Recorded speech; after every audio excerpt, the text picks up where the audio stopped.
Morning guys, today we're going to sit down and have a little talk about bike frame materials. Now we're going to go over just the three main ones. So we got steel, we got aluminum, and then carbon fiber.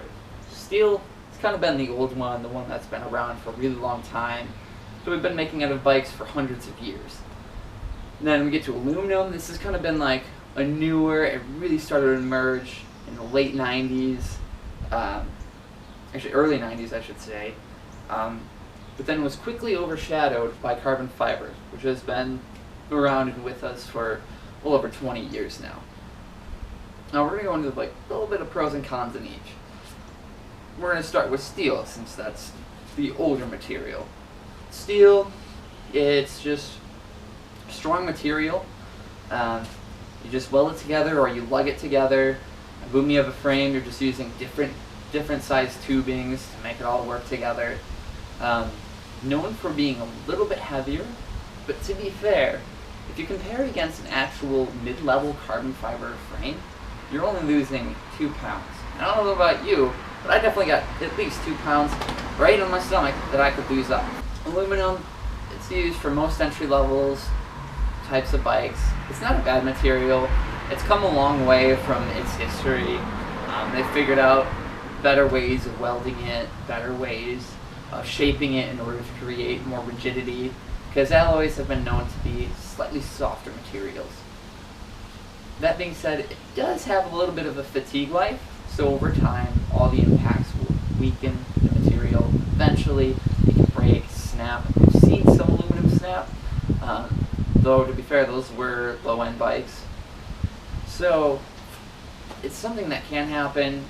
So most people are saying you're probably not going to run through a bike's aluminum bike's fatigue life.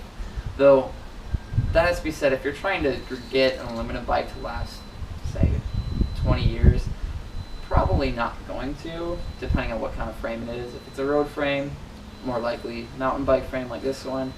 I kind of doubt it with all the impacts you're going to be putting on it, depending on how often you ride.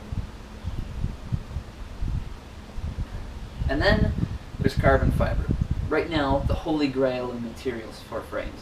We can make things stiffer, lighter, so more power transfers from your pedal stroke. You can have the lightest bike to get up the mountain the fastest. So carbon fiber as a material, it's, well, fibers of carbon all woven together and then put into different layers and then epoxy or thermarest together.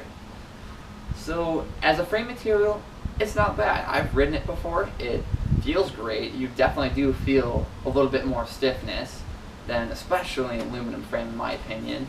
And depending on how it's made, they can actually put quite a bit of compliance, so you have half decent comfortable ride despite how stiff that carbon fiber frame is. So if you're looking at frame materials these days, you will kind of see that steel is going to tend to be used for, say, like a touring bike or something that needs to last a long time, or something that needs to be durable or comfortable, very reliable. Aluminum, you're going to have just tend to be entry-level stuff. There's some like good level aluminum if you wanted to look at something like the Cannondale CAD series for road bikes, for example. And then carbon fiber is kind of your top end where you want to go fast. But let's change gears a little bit. Let's think about the environmental impact. Now that's something I don't think a lot of people take into consideration so much when talking about different frame materials. So we're just going to start with aluminum. If you're pulling aluminum out of the ground and naturally making it, it can be quite taxing on the environment. I don't know the exact numbers and what it really does and what it means. That's something hopefully we can research and find out.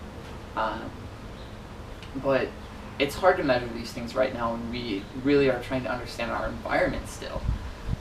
But that being said, aluminum on the other hand is very recyclable. You can melt this stuff down and create new sheets of material and make up new frames, make up whatever you need in aluminum.